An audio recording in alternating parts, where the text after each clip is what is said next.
বিধানসভা ভোটের মাত্র কয়েক মাস আগে এবার নতুন দল গঠনের ঘোষণা করলেন ভরতপুরের তৃণমূল বিধায়ক।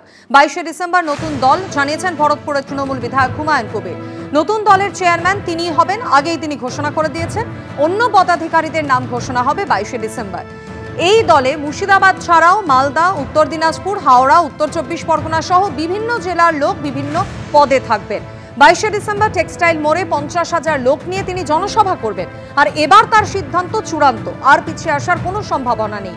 হুঙ্কার দিয়েছেন ভরতপুরের বিদ্রোহী তৃণমূল বিধায়ক হুমায়ুন কবির।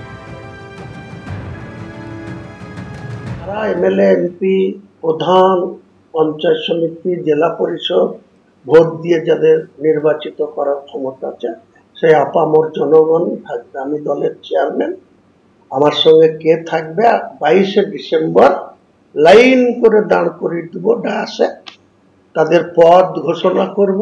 আমি চেয়ারম্যান, এটা আগাম ঘোষণা করে দিলাম আপনাকে।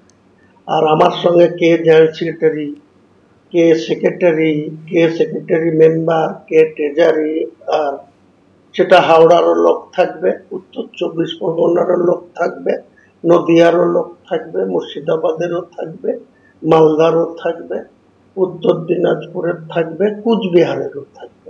তাদের সেই বডি 22 তারিখে বহরমপুর টেক্সটাইল মোড়ে 50,000 লোক আপনাকে গুনে মাথা দেখাবো, দেখিয়ে আমার বডি ঘোষণা করব।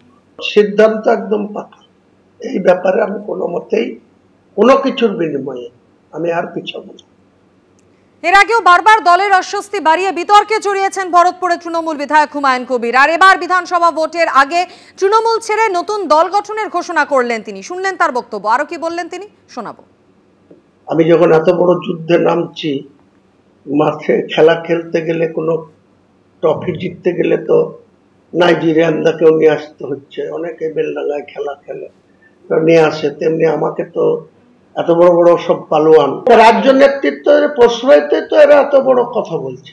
তা নাহলে যে অভিষেক বন্দ্যোপাধ্যায়ের ঘরের ভিতরে মিটিং ডাকে, ফার্স্ট হাফটা উত্তর দিনাজপুর, তারপরে 12টায় তাদের শেষ হওয়ার পর 7তলাতে লাঞ্চ, একসঙ্গে করিম চৌধুরী সহ কানাইয়া সহ আমরা একসঙ্গে লাঞ্চ করছি। প্রতীক জৈন, আমরা এই বহরমপুর সাংগঠনিক জেলার অপূর্ব সরকার, আমরা সবাই সেই মিটিং এ নিমেষও করছে লাঞ্চ। সেই মিটিং এর গল্প অভিষেক বন্দ্যোপাধ্যায় হুইপ দিয়ে বলছে যে ঘরের ভিতরে যা হয়েছে বাইরে যেন এই কথা না যায়। আমি তারপরে প্রেস আমাকে ছাড়ে না, নেমে লিফট থেকে নেমে যখন প্রেসকে আমি বলছি যে ভালো আলোচনা হয়েছে, পরে আমি জানতে পারবেন বৃক্ষ তোমার নাম কি, ফলে পরিচয়, এই কথা বলে যখন আমি বেরিয়ে আসছি, তারপরে সেই মিটিং এর অভ্যন্তরে কি হয়েছে সেই কথা বহরমপুর বাস স্ট্যান্ডে বলবে, আমাকে জাত তুলে কথা বলবে, আর এখানে লুটপাটের রাজনীতি করবে। আগামী দল গঠন করি, তারপরে কে কোথা থেকে টাকা তুলে এর মোকাবেলা আগে করব, বহরমপুর বাস স্ট্যান্ডে দাঁড়িয়ে করব। বিধানসভা ভোটের মাত্র কয়েক মাস আগে দলের বিধায়ক হুমায়ুন কবির তিনি যখন তৃণমূল ছেড়ে নতুন দল গঠনের ঘোষণা করছেন, তখন তৃণমূল নেতৃত্ব এই বিষয়ে কোনো প্রতিক্রিয়া দিতে চায়নি। হুমায়ুন কবির বলেছেন যে 22শে ডিসেম্বর যে নতুন দল ঘোষণা করা হবে, তিনি নিজেকে আজকে নিজেই চেয়ারম্যান বলেছেন, ঘোষণা করেছেন। এ নিয়ে কোনো মন্তব্য করব না। আর এই বিষয়ে পাল্টা কটাক্ষ ছুড়ে দিতে দেরি করেনি বিরোধীরাও। সুকান্ত মজুমদারের প্রতিক্রিয়া রাখবো আপনাদের সামনে। আমরা হুমায়ুন কবির সাহেবের কাছ থেকে এই ধরনের বক্তব্য শুনেছি, যা শুনে মনে হয়েছে উনি অন্ততপক্ষে নিজের পার্টির উপর বীতশ্রদ্ধ, এবং ওনার পার্টিতে ওনাকে সাইড লাইন করে রাখা হয়েছে।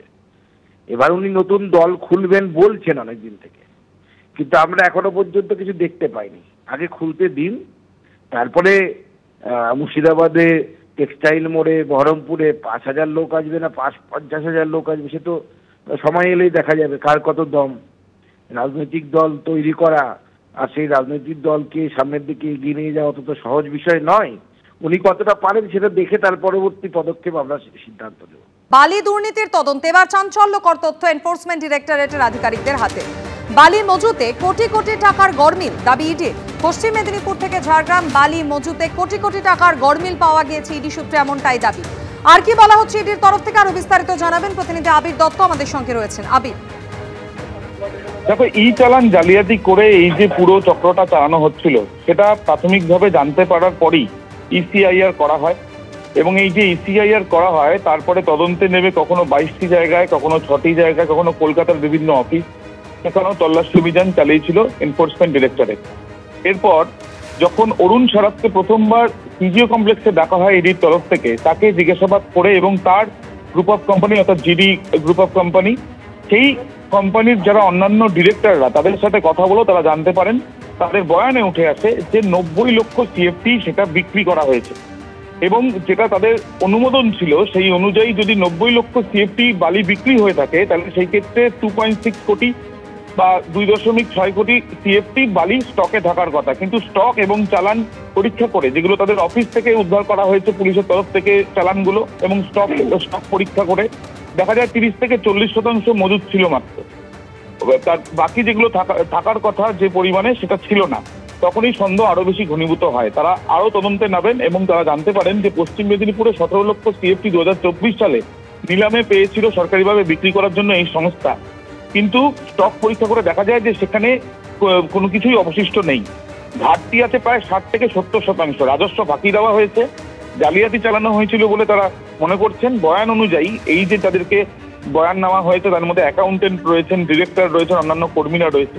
তাদের বয়ান অনুযায়ী যেটা জানা যাচ্ছে 1.56 কোটি সিএফটি গোপীবল্লভপুরে থাকার কথা, কিন্তু পরীক্ষা করতে গিয়ে দেখা যায় যে সেখানে কিছুই নেই। 17 লক্ষ সিএফটি পশ্চিম মেদিনীপুরের সাইটে স্টক থাকার কথা, কিন্তু সেটাও সেখানে পাওয়া যায়নি।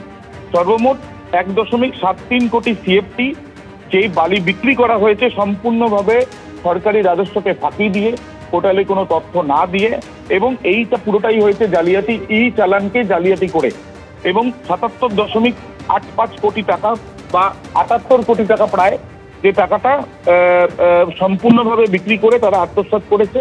এবং কখনো দেখা যাচ্ছে যে কাঁচা বিল করা হয়েছে, বা কখনো দেখা যাচ্ছে যে বিভিন্ন অ্যাকাউন্টে ঢুকেছে। যেমনটা তদন্তকারীরা জানতে পারছেন যে 103 কোটি টাকার বিজনেস বা 103 কোটি টাকার যদি তারা আয়ও করে থাকে তাহলে সেই ক্ষেত্রে 130 কোটি টাকা ব্যাংকে ঢুকেছে, সেরকম তথ্য একটি অ্যাকাউন্ট থেকে পাওয়া গিয়েছে বা বেশ কয়েকটি অ্যাকাউন্ট থেকে তারা পেয়েছেন।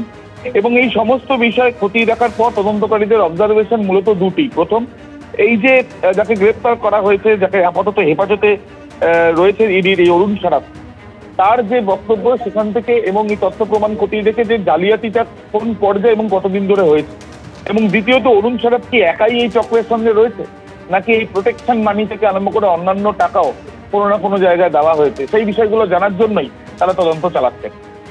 ধন্যবাদ আবি।